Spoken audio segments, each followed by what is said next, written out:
Bienvenidos, vamos a continuar con el tema que no habíamos terminado, el de estructura celular. Voy a compartir pantalla y comenzamos para que continuemos. Estábamos entonces en este tema, estructura y funciones de las células microbianas. Hablamos de el microscopio como el instrumento que utilizamos para poder hacer la observación y el estudio de los microorganismos. Hablamos de la microscopía de campo claro. Hablamos de los métodos de tinción simple, utilizando colorantes orgánicos, como por ejemplo el azul de metileno, el cristal violeta y la safranina. Hablamos también de tinción diferencial, tinciones diferenciales, que la que más se utiliza en microbiología es la tinción de Gram, en donde dependiendo del resultado que se obtenga de la tinción, vamos a tener dos grupos de bacterias, bacterias gram positivas y bacterias gram negativas. Las bacterias gram positivas comúnmente se van a teñir de un color morado cuando se usa, por ejemplo, cristal violeta, y las gram negativas se van a teñir de color rosado.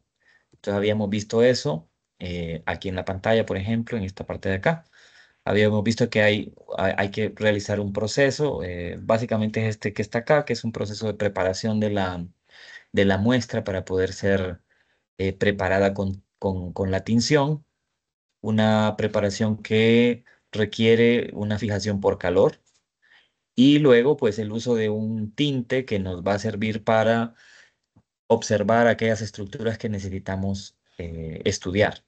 Los tintes van a tener ciertas características. Los tintes son compuestos orgánicos que tienen ciertas características y que esas características que tienen nos ayudan a teñir diferentes estructuras celulares. Entonces, muchas veces no solamente se usa para el estudio de la biología microbiana, no solamente se usa un tinte, ¿verdad? Se usan más de uno. Entonces, en la tinción diferencial que habíamos mencionado, para poder hacer una distinción entre células de bacterias gram positivas, gram negativas, vemos que la tinción diferencial funciona muy bien. Ahora, haciendo un repaso breve sobre esto, recuerde que cuando se hace tinción, el tema es que naturalmente las células no van a presentarse con un color definido. Entonces, a veces hay que teñir las estructuras celulares para poder hacerlas visibles, para poder estudiarlas. Entonces, lo que hace la tinción es crear un contraste entre un fondo claro, porque usamos mucho en los laboratorios nuestros, incluso en los laboratorios de microbiología, se usa mucho la microscopía de campo claro, en donde recuerden, observamos el campo de observación claro y el contraste lo brinda el color con el que se tiñen las células, para poder entonces observar su estructura.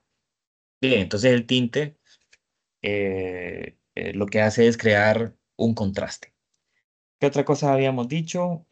Bueno, que esta tinción de Gram, que es una tinción diferencial, es el procedimiento más utilizado en los laboratorios de microbiología y normalmente se usa como primer paso, repito, ya lo había mencionado, pero comúnmente esta tinción de Gram se usa para la caracterización de bacterias recién aisladas.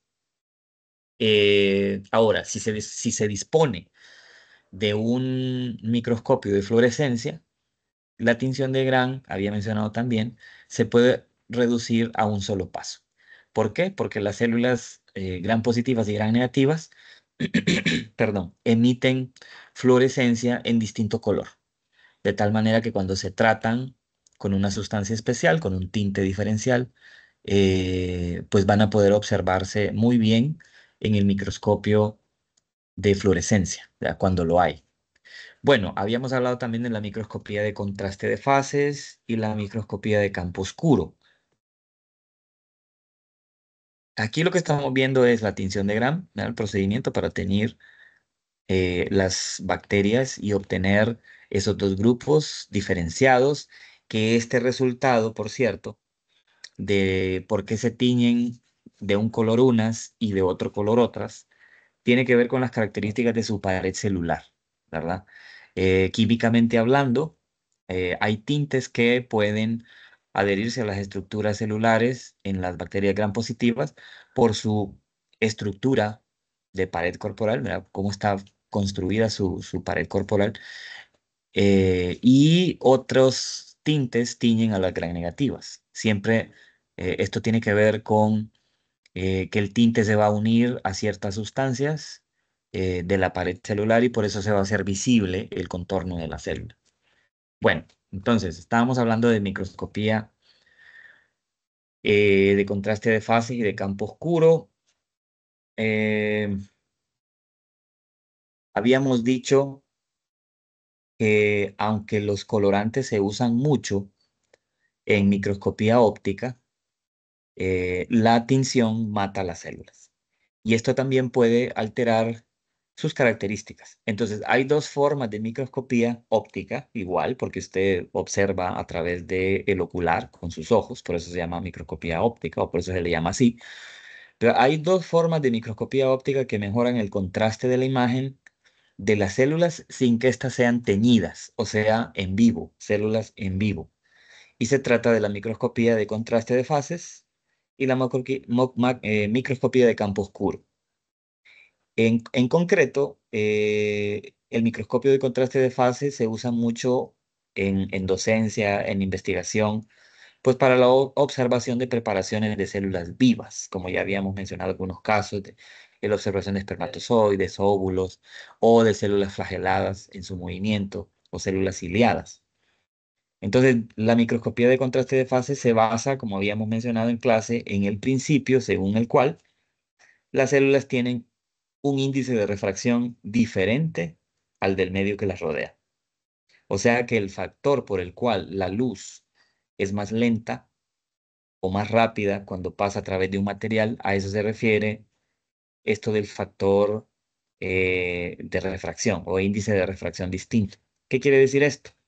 Bueno, la luz atraviesa una célula que tiene una fase distinta de la que atraviesa la luz en el líquido circundante o en el medio circundante. Quiere decir que tanto la muestra como la solución en donde está esa célula no tienen el mismo índice de refracción. La luz no va a llegar a la misma velocidad hasta el lente objetivo y al ocular para que usted pueda verlo. Van a llegar en diferentes momentos. Y en eso se basa la microscopía de contraste de fases. Entonces, el microscopio de contraste de fases utiliza...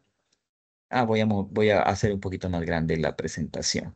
El microscopio de contraste de fases utiliza un aparatito, digamos que es un dispositivo que se encuentra en los lentes objetivos, que es un dispositivo que se llama anillo de fases. Y lo que hace es generar una imagen oscura sobre un fondo claro, de tal manera que se pueda observar muy bien la muestra. Entonces, ese anillo es una placa de fases que amplifica las variaciones de la fase de la luz y produce una imagen de mayor contraste para poder ser observada de la mejor manera. Ahora, en el microscopio de campo oscuro, la luz llega a la muestra, y habíamos mencionado, únicamente desde los lados, desde los laterales. Entonces, la única luz que recibe la lente es la que dispersa la misma muestra que usted quiere observar. De modo que esta muestra entonces aparece clara en un fondo oscuro y por eso se le llama microscopía eh, de fondo oscuro o de campo oscuro. La resolución en la microscopía de campo oscuro suele ser mejor que la de la microscopía óptica normal. Y algunos objetos que no se pueden distinguir en un microscopio de campo claro o incluso en uno de contraste de fases, tienen muy buena resolución en este tipo de microscopio de campo oscuro. Este es un método excelente para observar la movilidad, la motilidad microbiana, como por ejemplo observar cómo se desplazan algunas células, ya sean estas flageladas, ya sean estas ameboides o ya sean estas ciliadas. Por qué pasa esto? Bueno, porque esos penachos de flagelos, por ejemplo, si hablamos de células flageladas, eh, suelen observarse muy bien con este tipo de microscopio. Entonces, recuerde, este es un detalle interesante, que es un buen método para observar la motilidad de los organismos unicelulares. Aquí en esta imagen que usted está viendo, pues estamos viendo células visualizadas por diferentes tipos de microscopía óptica. Tenemos la levadura Saccharomyces cerevisiae, que es la que se utiliza en el comercio, en la industria para producir bebidas alcohólicas, por ejemplo. Entonces vemos cómo en el A tenemos microscopía de campo claro, normal, un microscopio compuesto normal. En el B, microscopía de contraste de fases. Y en el C, microscopio de campo oscuro. Entonces miren las diferencias de la observación, ¿verdad? Cómo se puede ver esa forma de observar muy, muy diferente. En cuanto a la microscopía de fluorescencia, que habíamos mencionado antes, se utiliza para visualizar muestras que emiten fluorescencia. Es decir, emiten luz, ¿verdad? Muestras que emiten luz de un color diferente al de la luz que han absorbido. Recuerde que em, hay colores que se absorben de la luz, hay colores que se absorben por ciertas sustancias que tienen las células y otros que se refractan, o sea, no se absorben, sino también que se reflejan hacia afuera, hacia el ambiente otra vez. Entonces, en eso se basa la microscopía de fluorescencia. Las células emiten fluorescencia ya sea por su naturaleza, hay células que emiten fluorescencia natural, como por ejemplo todas aquellas células que tienen clorofila, porque la clorofila es un compuesto que emite luz cuando llega la luz a ella. Eh, O cuando la célula, si no es naturalmente fluorescente o si no contiene sustancias que puedan emitir luz, puedan reflejar luz, se puede entonces teñir con tintes que hacen eso, con tintes que facilitan observar estructuras porque el tinte es el fluorescente. Y habíamos hablado entonces del DAPI, ¿verdad? Que es un compuesto que comúnmente se llama 4'6 diamidino 2 fenilindol, nombre poco largo, que es un colorante fluorescente muy usado que tiñe las células de color azul brillante porque forma unos complejos con el ADN. Entonces, en la imagen que están viendo ahorita, el inciso C sería una muestra eh, de Escherichia coli, como dice ahí, teñidas con un colorante fluorescente, con el DAPI, ¿verdad? Y ya que se une o forma complejos con el ADN, por eso es que tiene ese color azul brillante. ¿Por qué es importante el DAPI? Bueno, porque el DAPI se usa mucho o es un colorante que se puede utilizar para visualizar células en sus hábitats naturales, como habías mencionado. O sea, por ejemplo, en muestras de suelo, ¿verdad? Las células que están ahí en el suelo, o en muestras de agua, en muestras de alimentos, o incluso en muestras clínicas, ¿verdad? También en sangre, en saliva, en otros fluidos de organismos, porque esta microscopía de fluorescencia con DAPI se usa mucho en diagnóstico clínico también, ¿verdad? No solamente se usa para observación de las células en su ambiente natural, sino también que se utiliza para detectar algunos organismos patógenos, ¿verdad? En la medicina clínica, en la microbiología clínica, en el diagnóstico clínico. Así como también resaltamos y tratamos siempre de resaltar que en ecología microbiana, ya lo había mencionado, que es una rama de la microbiología, pues que se dedica al estudio de los organismos que encontramos en la naturaleza y entender mejor su función en la naturaleza, de qué manera afectan los procesos naturales en la Tierra o afectan la vida de plantas, animales y humanos. Eso se llama ecología microbiana. Para contar bacterias, por ejemplo, en un ambiente natural, se utiliza este tipo de fluorescencia, este tipo de colorante fluorescente para poder pues observar mejor las células. Entonces, aquí hay algo importante que tenemos que considerar y es que hasta aquí lo que hemos visto son formas de microscopía en las que las imágenes obtenidas son bidimensionales. Si ustedes observan acá en estas imágenes que tenemos ahorita ahí, si se fijan en estas o en las de atrás, en todas las que hemos mostrado, lo que tenemos son imágenes bidimensionales. Usted ahí no está observando una imagen tridimensional, solo está observando una imagen bidimensional con las microscopías que hemos hablado hasta el momento, ¿verdad? Imagen bidimensional.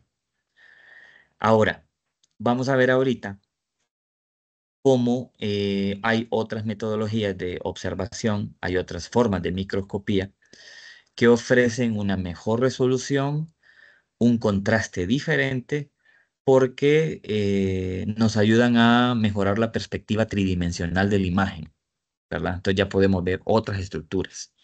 Entonces, ¿de qué vamos a hablar ahorita? Vamos a hablar de la microscopía de contraste por interferencia diferencial, así como usted la está viendo ahí en esa figura. Microscopía de contraste por interferencia diferencial. Ahí lo que se está observando en esa muestra que tenemos ahí en esas fotografías son células de levadura, siempre Saccharomyces cerevisiae, pero ya en la imagen de la derecha ya usted puede ver un efecto tridimensional, a diferencia del efecto bidimensional que tiene en la imagen de la izquierda, que es la que estábamos viendo antes, ¿verdad? Esta de acá, esta de acá. Mire cómo todo esto es bidimensional, pero si hablamos de este tipo de microscopía, contraste por interferencia diferencial, vemos ya un efecto diferente, un efecto tridimensional. Entonces, la microscopía de contraste por interferencia diferencial o DIC por sus células, por sus siglas en inglés, DIC quiere decir Differential Interference Contrast, que quiere decir precisamente eh, contraste por interferencia diferencial. Entonces, esto es un tipo de microscopía óptica que utiliza un polarizador en el condensador del microscopio. Y esto produce una luz polarizada. O sea, un polarizador es un aparatito, es como un aparatito, un dispositivo que produce luz polarizada. La luz polarizada es luz en un solo plano. Esta luz polarizada pasa después por un prisma que genera dos haces distintos, dos haces de luz distintos que atraviesan la muestra y luego entran en el objetivo, en el entreobjetivo, donde se vuelve a unir en un solo haz de luz. Entonces, como los dos haces de luz atraviesan sustancias con índices de refracción diferentes, los haces combinados no están completamente en la misma fase, sino que interfieren entre sí. Y este efecto realza las sutiles diferencias que hay entre la estructura celular. Entonces, de esa manera, con la microscopía DIC, estructuras celulares como por ejemplo el núcleo de las células eucariotas, como se puede observar ahí de hecho en la figura que estamos viendo, en la imagen que estamos viendo, esta parte redonda de aquí sería el núcleo, vean, esto sería el núcleo de las células. Entonces, estructuras como el núcleo de células eucariotas o en bacterias, por ejemplo, en procariotas, las endosporas o vacuolas, digamos, en otras células, en protistas o en plantas, o inclusiones de las células bacterianas, adquieren un aspecto más tridimensional. Entonces, esta microscopía DIC se usa normalmente con células sin teñir. Otra vez, ¿verdad? Aquí células sin teñir, ya que puede poner de manifiesto estructuras celulares internas que son prácticamente invisibles en campo claro. O sea, aquí vemos estructuras que no son visibles de otra manera.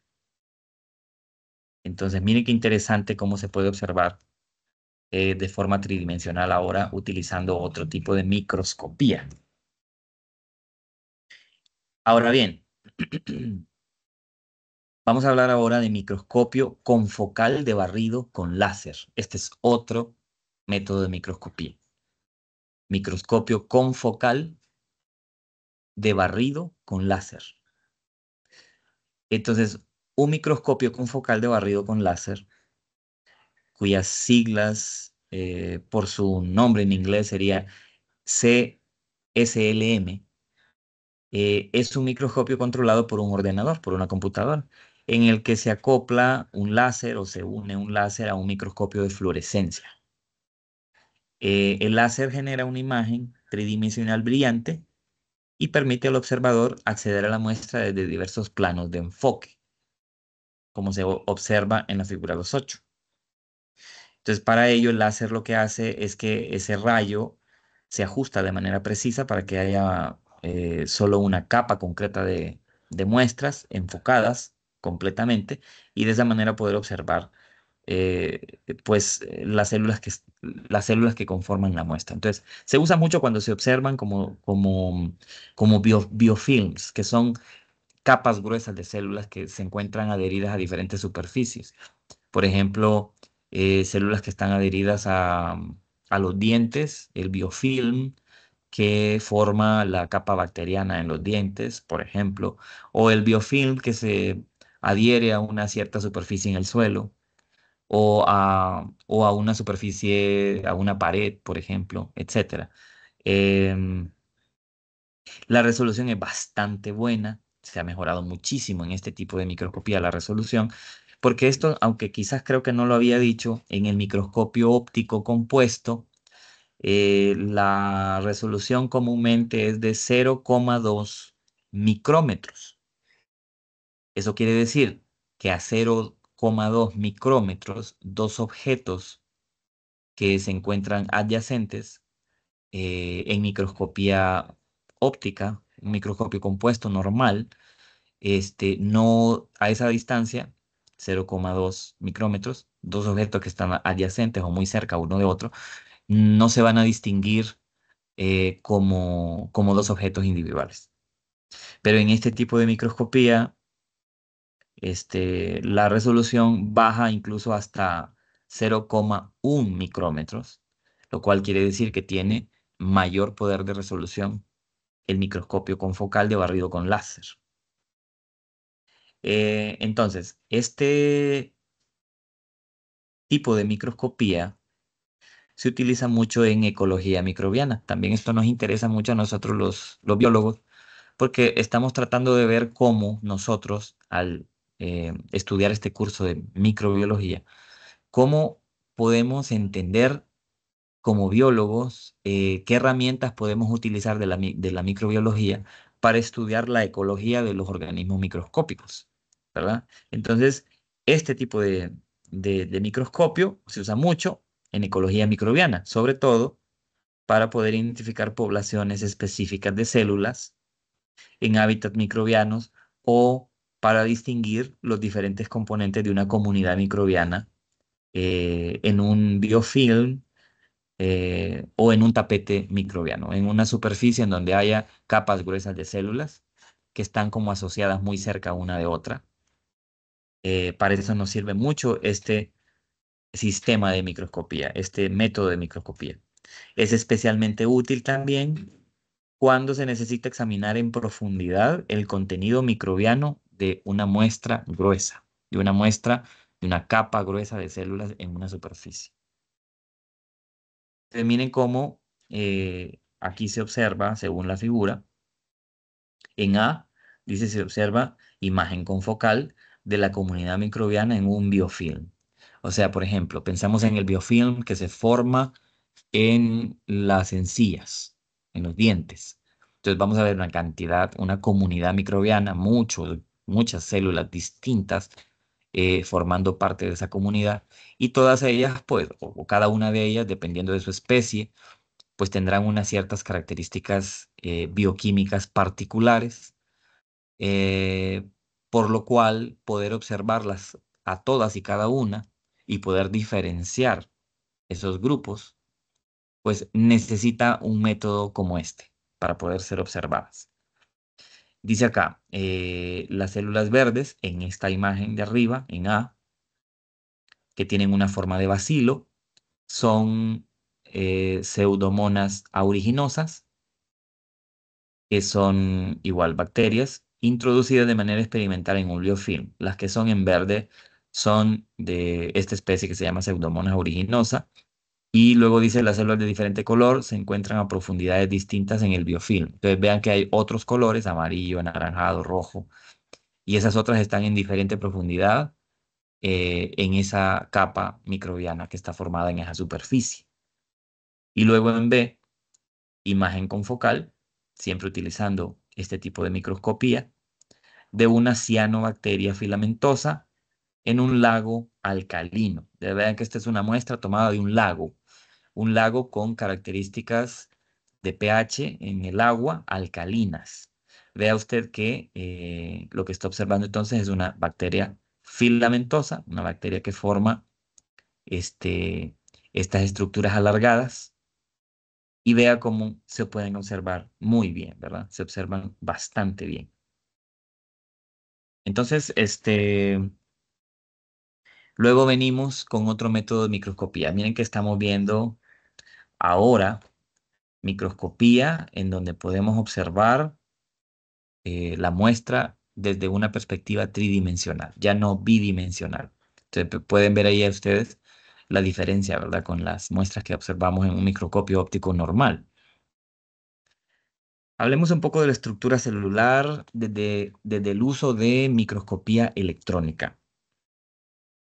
Los microscopios electrónicos ya son muchísimo más avanzados porque ni siquiera utilizan la luz visible del espectro electromagnético que viene del Sol.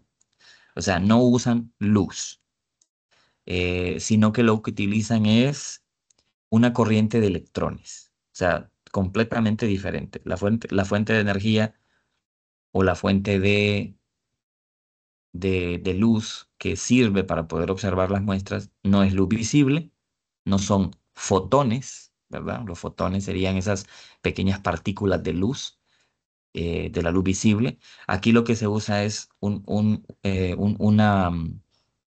haz o un rayo de electrones. Eso es lo que se usa acá. Entonces, eso es lo que genera las imágenes. Recuerde que en un microscopio óptico compuesto, la luz pasa por la muestra y esa luz que pasa por la muestra es la que nos ayuda a formar la imagen en nuestros ojos. Pero en este caso, para formar la imagen o para generar las imágenes de las células o de las muestras que estemos observando, de las estructuras celulares que estemos observando, este microscopio usa un rayo de electrones. En este microscopio electrónico, sí, también hay lentes, ¿verdad? Pero son lentes electromagnéticas y todo el equipo trabaja en un sistema de vacío. Entonces usted observa que hay un tubo que está al vacío, o sea, ahí no hay aire, y hay una fuente de electrones que dispara electrones que atraviesan la muestra va a estar colocada en una cierta parte del microscopio, preparada de una manera particular, y luego se va a utilizar ese rayo de electrones para visualizar la muestra en un ordenador, en una computadora. Entonces, estos microscopios también pueden tomar fotografías. Y estas son las fotografías que toman esos microscopios. Y esas fotografías se llaman microfotografías electrónicas. O sea, si usted toma una fotografía en un microscopio compuesto, como el que usamos en el laboratorio de biología o en los laboratorios de microbiología comunes, usted obtiene una imagen fotográfica. Pero a esa imagen usted no le puede llamar microfotografía. No, el término microfotografía solo se usa para las fotografías tomadas por microscopios electrónicos. Micrografía electrónica, así se llama, micrografía electrónica. ¿Cuántos tipos de microscopios electrónicos se usan comúnmente? Se usan comúnmente dos. Está el microscopio electrónico de transmisión, lo que también es llamado TEM. Aquí, ve aquí estas abreviaciones TEM. Esto lo que quiere decir es Transmission Electron Microscope, el microscópico electrónico de transmisión. Y también se usa, en otras ocasiones se usa un SEM, que sería el microscopio electrónico de barrido. Pero ese ya se escribe de forma diferente. Se escribe SEM. Vamos a ver si tengo una imagen aquí que vea. No, no lo tengo. Pero tenemos dos entonces microscopios, el TEM y el SEM. TEM, microscopio electrónico de transmisión, y SEM, microscopio electrónico de barrido. Ahora, ¿por qué son diferentes estos dos tipos de microscopía? Bueno, en el microscopio de transmisión se utiliza para poder observar la muestra un poder de resolución bastante grande. El poder de resolución de un microscopio óptico común, ya dijimos, es de 0,2 micrómetros. El del TEM es de 0,2 nanómetros. Estamos hablando de un poder de resolución 1000 veces mayor a un microscopio normal, a un microscopio óptico.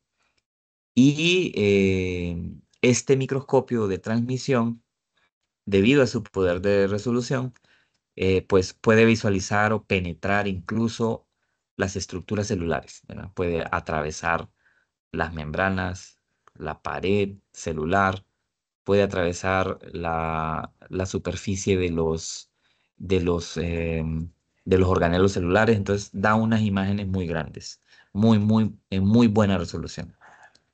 ¿Qué podemos decir más? Aquí podemos ver en esta imagen una micrografía, observe, micrografía, el término micrografía electrónica de un corte fino de una célula bacteriana en división, estas dos que se encuentran acá, tomada por microscopía electrónica de transmisión. Aquí hay una limitante en este microscopio, y es que el poder de penetración que tiene no es mucho. O sea, sí puede penetrar estructuras, pero el poder de penetración no es muy grande, aunque la resolución sí. Entonces, si usted quiere observar una célula completa, toda la estructura de una célula, tiene que preparar la muestra antes haciendo unos cortes finos para poder, y colocarlos en una cierta secuencia para poder obtener una imagen completa. Esa es una gran desventaja que tiene este microscopio. Luego viene el de transmisión, el de, el de barrido, perdón. Y en el de barrido, eh, la muestra se cubre con una capa de oro. Fíjense que en el de barrido las cosas se complican un poco más porque la preparación de la muestra es muy complicada y cara, ¿verdad? Porque se tiene que cubrir con una capa fina. Puede ser de oro o puede ser cualquier otro metal pesado, pero comúnmente se utiliza oro. Y entonces lo que hace es que el rayo de electrones barre una y otra vez la superficie de la célula para poder obtener imágenes. ¿Verdad? Entonces, esa es una diferencia también, pero las resoluciones son bastante grandes porque un microscopio electrónico de barrido nos puede dar aumentos desde 15 veces hasta 100.000 veces o más. Entonces, vea que eso es una cosa bastante interesante, ¿verdad? De los microscopios electrónicos. Obviamente vamos a observar también aquí que las células que observamos o las estructuras celulares que observamos no están vivas, ¿verdad? Sino que están ya preparadas y muertas. Aquí un poquito más grande, ¿no? Lo que estamos observando en ese microscopio o en esos microscopios. Hablemos un poquito de las células de bacterias y arqueas en cuanto a su morfología y estructura. La forma que tiene una célula es importante. eh, Porque tiene mucho que ver con sus adaptaciones al medio donde vive, si posee ciertas estructuras, esas estructuras casi siempre están ahí por algo, por ejemplo, flagelos, por ejemplo, cilios, otras estructuras que se llaman fimbrias, cápsulas, aparte de pared celular. Entonces, la forma que tiene la célula importa mucho, no solamente para poder distinguir qué tipo de célula es, o a qué grupo taxonómico pertenece, cuál es su naturaleza biológica, de acuerdo a la forma que tiene, sino que también nos dice otras cosas. La forma nos dice otra información, nos dice sus adaptaciones al medio, em, nos ayuda a entender también, pues, cómo genéticamente las especies ah,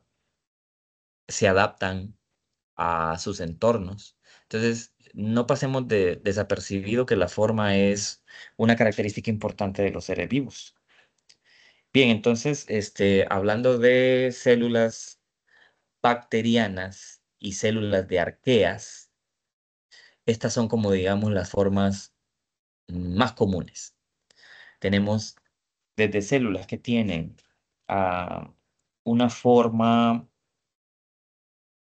eh, esférica, ¿verdad? Como en este caso, una forma esférica o ovalada podría ser incluso. A ese tipo de células bacterianas las llamamos cocos. Voy a hacer la aclaración. Estas formas que están viendo ahorita en la diapositiva son formas comunes o muy comunes en las bacterias, todos aquellos organismos procariotas del reino bacteria. Algunas de estas formas también se pueden observar en el reino arquea, pero comúnmente esta es la morfología de células bacterianas. Entonces, esta es morfología bacteriana. Comúnmente, aunque algunas de estas formas, como digo, se pueden encontrar también en las células de arquea, con algunas diferencias. Entonces, tenemos forma de cocos, que son así esféricas, o son también, pueden ser ovaladas. Tenemos la forma de bacilo, que es básicamente una célula cilíndrica o alargada. Eso se llama bacilo. Tenemos la forma de espirilo, que sería un bacilo que forma espirales. Ese es un espirilo. Luego tenemos unas formas muy particulares como las espiroquetas, ¿verdad? Que tienen esta forma como de resorte, véalo acá. Luego tenemos algunas formas bastante peculiares de bacterias a las que comúnmente les vamos a observar un pedúnculo o una proyección de su cuerpo celular a la que llamamos hifa. Por ejemplo, en el caso de hifa se usa mucho en hongos o en mohos, ¿verdad? Y en bacterias se usa bastante el término pedúnculo. Entonces, vea, a estas bacterias se les llama, a esta forma bacteriana se le llama bacterias gemantes y o bacterias con apéndices. Y luego observamos bacterias filamentosas que parecen largos hilos, ¿verdad? Como hilos alargados. Estos son como cadenas de células más pequeñas que se unen formando estas estructuras alargadas. Entonces, lo que usted observa aquí es el diagrama y aquí observa una fotografía, eh, una fotografía de esa forma que tienen esos organismos. Entonces, vea los cocos aquí cómo se observan en una fotografía, vea los bacilos cómo se observan, los espirilos, que tienen estas curvas, ¿verdad? Porque forman como espirales, las espiroquetas, como parecen en forma como de resorte, y luego las bacterias pedunculadas o las células de mohos y hongos que tienen estas hifas, y luego células filamentosas. Entonces, como dice aquí, esto es morfología celular. Hay muchas otras variaciones de forma, pero estas digamos que son como las más comunes. Entonces, algunas variaciones en las formas que no aparecen aquí en esta imagen son, por ejemplo, hay bacilos gruesos, hay bacilos finos, hay bacilos cortos y bacilos largos. Esas serían variaciones a la forma de bacilo, ¿verdad? Bacilo grueso, bacilo fino, bacilo corto, bacilo largo. ¿Y, a qué me refiero con esto? Variaciones de esa forma típica de una célula alargada, como ustedes pueden ver en esta de acá. Pero también hay que resaltar que estas de aquí, las espiroquetas, las células con pedúnculo o con hifas y las filamentosas, son como las formas más distinguibles porque son más raras. O sea, mire las formas que tienen estas, ¿verdad? O sea, que es mucho más fácil distinguir a estas en una muestra porque, bueno, tienen una forma muy peculiar. Pero incluso, como les digo, hay diferentes formas que no están aquí expuestas en esta imagen. Hay bacterias que son incluso cuadradas, otras que tienen forma de estrella. Entonces hay muchos tipos diferentes de bacterias. Ahora, con raras excepciones, eh, es imposible predecir la fisiología, la ecología, la filogenia, el potencial patogénico o casi cualquier otra propiedad de una célula procariota simplemente por su forma. O sea, la forma es importante, pero no podemos decir solo por la forma que es una bacteria patógena, por ejemplo. No podemos decir eso. O no podemos resaltar algún aspecto de su ecología solamente viendo la forma. O de su filogenia, ¿verdad? Es decir, a qué grupo de bacteria pertenece con solo ver la forma. No necesariamente. Pero eh, sí nos ayuda en otros aspectos la forma, porque aparte de que la morfología es una propiedad que está codificada, pues la forma que tiene una célula es una propiedad que está codificada genéticamente en los genes de las bacterias o de las células microbianas. Aparte de eso, la forma aumenta la aptitud, aumenta la capacidad que tiene un organismo para tener éxito en el ambiente concreto en donde vive. O sea que la forma es importante. No nos dice filogenia, no nos dice mucha información, pero sí nos ayuda a entender cómo las células están adaptadas a un ambiente en particular para poder sobrevivir y poder reproducirse. Ahora bien, un aspecto que también es importante del estudio de las células es el tamaño celular, que es algo que a veces está como malentendido, que no se estudia mucho. ¿Por qué las células tienen un tamaño tan pequeño? Las células procariotas en este caso, y por qué esos tamaños son, incluso en las células eucariotas, por qué son tan diminutos que no pueden observarse a simple vista. Entonces son preguntas que la ciencia se ha hecho, ¿no? Y hay un montón de formas de abordar esto, ¿no? Pero quisiera decirlo de la manera más simple posible. Am, Vamos a ver, el tamaño de las células importa mucho porque entre más pequeña sea una célula, es más grande su relación superficie-volumen. Voy a repetir esto, que quizás no me lo entiendan ahorita, pero en otro video voy a utilizar unos diagramas para que podamos ver eso.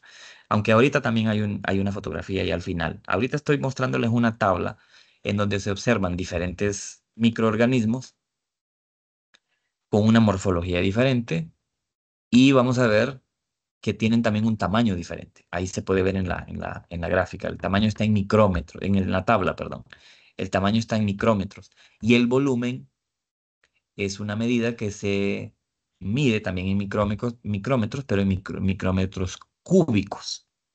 Entonces, ¿por qué pongo esa tabla? ¿Y por qué voy a poner estas otras imágenes? Ahorita les voy a explicar. Voy a dejar esta ahorita de momento. Miren, el tamaño de las procariotas varía mucho, desde tan solo 0,2 micrómetros de diámetro hasta algunas procariotas que miden hasta 700 micrómetros de diámetro. O sea, hay células procariotas muy pequeñas, que son la mayoría, y algunas excepciones que son muy grandes, algunas de las cuales vamos a verlas a continuación. Hay una en particular que se conoce como eh, Epulopicium ficelsoni. Es esta bacteria que está acá. Esta que está aquí. Esta bacteria, aquí se puede ver en A, dice Epulopicium Fiselsoni, un bacilo, vea que tiene una forma alargada, por eso se le llama bacilo. Un bacilo que tiene, dice, unos 600 micrómetros de largo, y 75 micrómetros de ancho. Pero vean la relación de tamaño de esa célula con estas otras cuatro células que están acá. Estas son células de Paramecium, que Paramecium es un eucariota. Esta es una bacteria y estos son células eucariotas. Este es un procariota y estas son eucariotas. Vea la excepción a la regla, porque la mayor parte de las células procariotas, como les digo, van de tamaños tan pequeños como 0,2 micrómetros, 0,5 hasta 4 micrómetros, digamos. Pero esta en particular que estamos viendo ahorita es una célula inmensa. Esta es una bacteria filogenéticamente relacionada con la bacteria formadora de endosporas Clostridium. Esta está emparentada filogenéticamente con Clostridium. Se ha encontrado en el intestino de un pez tropical marino llamado pez cirujano. Y es una particularidad que tiene esta bacteria, ojo con lo que estoy diciendo, se ha encontrado, como dije, en el intestino de un pez tropical que vive en el mar, que es el pez cirujano, y esta bacteria, Epulopicium fiselsoni, es o contiene muchas copias del genoma. O sea, generalmente las células procariotas no lo hemos visto, pero lo vamos a ver un poco más adelante. Tienen su ADN como un círculo de ADN o de forma circular. La cantidad de ADN que hay en un procariota es poca y forma como un círculo, como un anillo. Pero generalmente es un anillo nada más. Y aquí lo que encontramos en esta bacteria, particularmente, es que hay muchos anillos o muchas copias de su genoma. Entonces, aparentemente todas esas copias son necesarias porque el volumen celular que tiene esta bacteria Epulopicium es tan grande que una sola copia del genoma sería insuficiente para atender sus demandas de transcripción y traducción. Y por otro lado, aquí tenemos otro ejemplo de otro procariota de tamaño grandísimo. Y un procariota quimiolitrófico del azufre y de género Tiomargarita. Este es Tiomargarita, como dice acá, Tiomargarita namibiensis, un gran quimiolitrófo del azufre y actualmente el mayor procariota conocido. Esto es pregunta de examen, va. Segura. Mayor procariota conocido, Tiomargarita namibiensis. El mayor procariota conocido. Su anchura varía entre 400 y 750 micrómetros. Entonces, aquí estamos viendo otro ejemplo de una excepción al tamaño, porque la mayor parte de los procariotas son células muy pequeñas, muchísimo más pequeñas que las eucariotas, y eso las hace bien particulares, ¿verdad? A estos grupos de acá.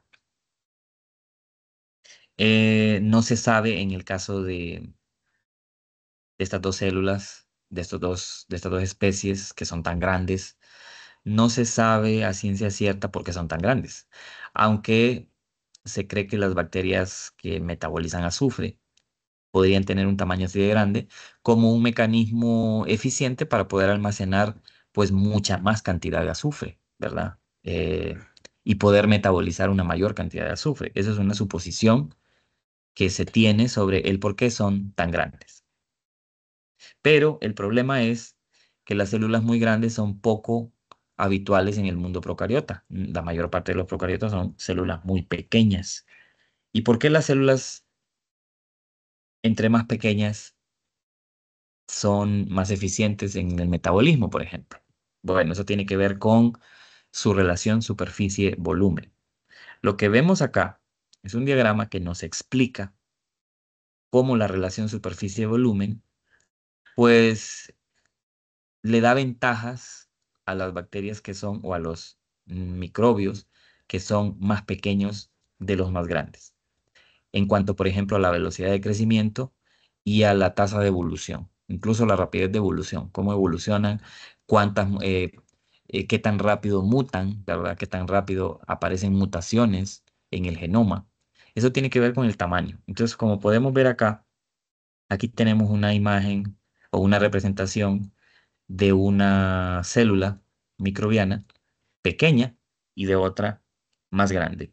Fíjense acá cómo se observa que la superficie y el volumen de esta célula es más pequeña y como la superficie y el volumen de esta otra es mucho más grande. Entonces, ser pequeño tiene ventajas bastante significativas. Las células pequeñas que tienen esta mayor relación superficie-volumen tienen mejor o digamos una tasa metabólica más efectiva, más rápida, más eficiente que las células más grandes. Y por otro lado, la tasa de evolución también es más rápida, evolucionan más rápido, se reproducen más rápido, por lo tanto, el crecimiento de la comunidad microbiana es mucho mayor en células de pequeño tamaño a células de gran tamaño. Aquí hay unas fórmulas matemáticas que pues quizás no viene al caso que las estudiemos, pero para estudiar esto de la relación tamaño-volumen, se puede ver cómo la superficie, este factor llamado superficie, se considera matemáticamente de esta forma y cómo se hace una división entre superficie y volumen y se obtiene eh, un número que nos dice, como usted puede ver ahí, y esto sépalo ahorita, se lo voy a explicar con otros esquemas o de alguna otra forma para que sea más fácil de entender, pero sépalo ahorita que células pequeñas tienen eh, una mayor relación superficie-volumen que las células más grandes. Las células más grandes, a pesar de que son más grandes, su relación superficie-volumen es menor. Y esto tiene que ver mucho con su fisiología, como cómo funcionan. Tiene que ver con su tasa metabólica, tiene que ver con su crecimiento, tiene que ver con su reproducción, tiene que ver con la aparición de mutaciones más rápido, tiene que ver con su tasa de evolución, que es más rápida. Y entonces eso es algo importante que tenemos que considerar. Y aquí en este cuadro se observan algunos ejemplos, ¿verdad? De otras células microbianas y sus tamaños, ¿verdad? Su volumen, su morfología.